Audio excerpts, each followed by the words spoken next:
বাংলাদেশে 2011 সালে সংবিধানের পঞ্চদশ সংশোধনের মাধ্যমে গণভোটের বিধান বাতিল করা হয়। 2024 সালের জুলাই গণঅভ্যুত্থানের প্রেক্ষিতে সুপ্রিম কোর্টের রায়ের মাধ্যমে সেই বিধান পুনরায় ফিরে আসায় বাংলাদেশে গণভোট আইনি ভিত্তি পেয়েছে। গণভোট বা রেফারেন্ডাম হলো এমন একটি প্রত্যক্ষ গণতান্ত্রিক পদ্ধতি যেখানে কোনো গুরুত্বপূর্ণ রাষ্ট্রীয় বা জাতীয় বিষয়ে সরাসরি জনগণের মতামত গ্রহণ করা হয়। সাধারণ নির্বাচনে আমরা প্রতিনিধিদের যেমন এমপি বা নেতা নির্বাচন করি, কিন্তু গণভোটে আমরা সরাসরি কোনো নীতি বা সিদ্ধান্তের পক্ষে বা বিপক্ষে ভোট দিই। রাষ্ট্র পরিচালনার ক্ষেত্রে গণভোট বেশ ইন্টারেস্টিং একটা টার্ম। এর মাধ্যমে জনগণ সরাসরি আইন প্রণয়ন বা নীতি নির্ধারণে অংশ নেয়। অনেক রাষ্ট্রে গণভোটের ফলাফল সরকারের জন্য বাধ্যতামূলক হয়, অর্থাৎ জনগণ যা চায় সরকারকে সেটাই করতে হয়। সংবিধান পরিবর্তন, গুরুত্বপূর্ণ চুক্তি, বিতর্কিত আইন পরিবর্তন ইত্যাদি ক্ষেত্রে রাষ্ট্রকে জনগণের কাছে কৈফিয়ত চাইতে হয়। গণভোটের মাধ্যমে রাষ্ট্র তা কার্যকর করার কিছুটা চেষ্টা করে। ইউরোপে অনুষ্ঠিত বিখ্যাত গণভোটগুলোর মধ্যে উল্লেখযোগ্য হল ব্রেক্সিট। 2016 সালে যুক্তরাজ্য ইউরোপীয় ইউনিয়নে থাকবে কিনা তা নিয়ে এই গণভোট হয়। সেক্ষেত্রে যুক্তরাজ্যের অধিকাংশ জনগণ ইউরোপীয় ইউনিয়নে না থাকার সিদ্ধান্ত নেয়, অর্থাৎ এরপর থেকেই তারা ইউরোপীয় ইউনিয়ন থেকে আলাদা হয়ে যায়। ব্রেক্সিট সংগঠনের 2 বছর আগে ইউরোপে আরেকটা বড় গণভোট হয়। বিষয় স্কটল্যান্ড যুক্তরাজ্য থেকে আলাদা হয়ে যাবে কিনা সেটা নিয়ে। জনগণ ফলাফল হিসেবে না কে বেছে নেয়। ভারতীয় উপমহাদেশে গুরুত্বপূর্ণ গণভোট দেখা যায় 1947 সালে দেশভাগের সময়। সে বছর 6 এবং 7 জুলাই সিলেট অঞ্চলে গণভোট হয়। ব্রিটিশ ভারতের আসাম প্রদেশের সিলেট জেলার মানুষ ভারত না পাকিস্তানে যোগ দেবে তা নির্ধারণে এই ভোট হয়। সিলেটের অধিকাংশ মানুষ পাকিস্তানের পক্ষে রায় দেয়। স্বাধীন বাংলাদেশে বেশ কয়েকবার গণভোটের মুখোমুখি হতে হয়েছে এই দেশের মানুষকে। যেমন 1977 সালে তৎকালীন রাষ্ট্রপতি জিয়াউর রহমানের প্রতি আস্থা এবং তার 19 দফা কর্মসূচির ওপর জনমত যাচাই।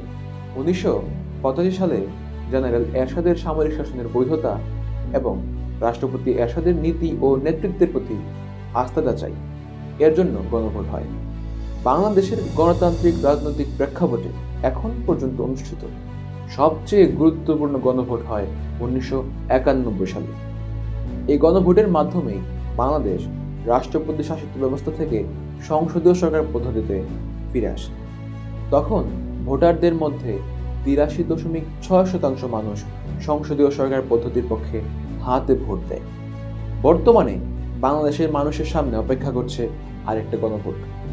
অনেক বিশ্লেষকের মতে 2026 সালে বাংলাদেশে একটি অত্যন্ত গুরুত্বপূর্ণ এবং ঐতিহাসিক সাংবিধানিক গণভোট অনুষ্ঠিত হতে যাচ্ছে। অন্তর্বর্তীকালীন সরকারের সিদ্ধান্ত অনুযায়ী আগামী 12 ফেব্রুয়ারি 2026 ত্রয়োদশ জাতীয় সংসদ নির্বাচনের সঙ্গেই এই গণভোট অনুষ্ঠিত হবে। অনুষ্ঠিত গণভোটের মূল লক্ষ্য হল রাষ্ট্র সংস্কারের অংশ হিসেবে প্রণীত জুলাই জাতীয় সনদ এর প্রতি জনগণের সরাসরি সমর্থন বা জনমত যাচাই। বাংলাদেশের ইতিহাসে এই গণভোট এক ভিন্ন অভিজ্ঞতা। সরকারের পক্ষ থেকে একে বলা হচ্ছে সাংবিধানিক গণভোট, অর্থাৎ এই গণভোটের মাধ্যমে জনগণের সম্মতি মোতাবেক বাংলাদেশের সংবিধানে পরিবর্তন আনা হবে। 12 ফেব্রুয়ারি সংসদ নির্বাচনের সময় একই বুথে গণভোটের জন্য ভোট গ্রহণ করা হবে। তবে যেহেতু একজন ভোটারকে 2টি ব্যালটে সংসদ সদস্য ও গণভোট উভয় স্থানে ভোট দিতে হবে, তাই ভোট গ্রহণের সময় বাড়ানোর পরিকল্পনা রয়েছে নির্বাচন কমিশনের। ব্যালট পেপারে ভোটারদের জন্য একটি মাত্র প্রধান প্রশ্ন থাকবে: আপনি কি জুলাই জাতীয় সনদ, সংবিধান সংস্কার বাস্তবায়ন আদেশ 2025 এবং জুলাই জাতীয় সনদে লিপিবদ্ধ সংবিধান সংস্কার সম্পর্কিত প্রস্তাবগুলোর প্রতি আপনার সম্মতি জ্ঞাপন করছেন? ভোটাররা এই প্রশ্নের নিচে হ্যাঁ অথবা না এর মাধ্যমে তাদের রায় দেবেন।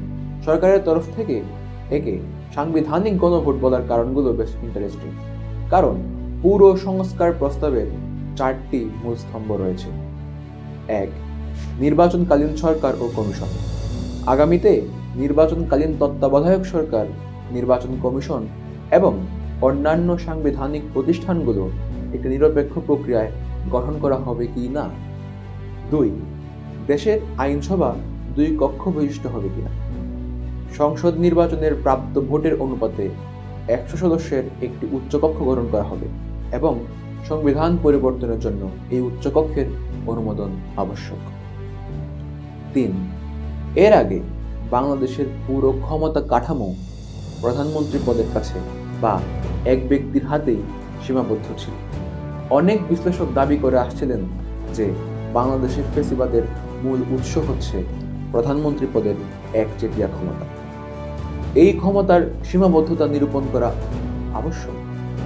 এবারের গণভোটে একজন ব্যক্তি সর্বোচ্চ 2 মেয়াদ বা 10 বছর প্রধানমন্ত্রী থাকতে পারবেন কিনা এবং রাষ্ট্রপতির সাথে প্রধানমন্ত্রী পদের ক্ষমতা এবং কার্যপ্রণালীর সীমাবদ্ধতা থাকবে কতটুকু, সে বিষয় উঠে আসবে। 4. সেই সাথে বেশ কিছু রাজনৈতিক সংস্কারও যুক্ত হবে, যেমন ডেপুটি স্পিকার বিরোধী দল থেকে নির্বাচন করা। এই সবগুলো সংস্কার সুপারিশই বাংলাদেশের রাজনীতির জন্য বেশ দরকার, কারণ আমরা এর আগে দেখেছি আওয়ামী লীগ কিভাবে রাষ্ট্রের এই অ্যাপারেটাসগুলো ব্যবহার করে রাষ্ট্রকে একটা একনায়কতান্ত্রিক বা অথরিটেরিয়ান রাষ্ট্রে পরিণত করেছিল। এর শেষ আমাদের দেখতে হয়েছে 24-এর ম্যাচ কিলিংয়ের মাধ্যমে। আওয়ামী লীগ ছাড়াও অন্য যে কোনো দলই রাষ্ট্রীয় এই অ্যাপারেটাসগুলো ব্যবহার করে ফ্যাসিবাদী হয়ে উঠতে পারত, কারণ পুরো সাংবিধানিক ব্যবস্থাটাকেই একটা অথরিটেরিয়ান কাঠামোতে রূপ দেওয়া হয়েছিল। তাই কেবলমাত্র একটা রাজনৈতিক দলের উৎখাতই যথেষ্ট ছিল না, প্রয়োজন ছিল ব্যবস্থার পরিবর্তন বা সংস্কার, যেন আর কোনো রাজনৈতিক দল বা ব্যক্তি নিজের খেয়াল খুশি মতো রাষ্ট্রের প্রতিটা গুরুত্বপূর্ণ সংস্থা এবং কাঠামোকে ব্যবহার করে ফ্যাসিবাদ প্রতিষ্ঠা করতে না পারে। রাজনীতি এমন হোক যেন সেই রাজনীতি কেবল জনগণের জীবনমান উন্নতির দিকেই খেয়াল রাখে, না কোনো জনগণের মৃত্যুর জন্য দায়ী হোক। রাষ্ট্র সংস্কার এর জন্য বিশেষ প্রয়োজন। এর প্রেক্ষিতে অন্তর্বর্তী সরকার জুলাই জাতীয় সনদ তৈরি করে।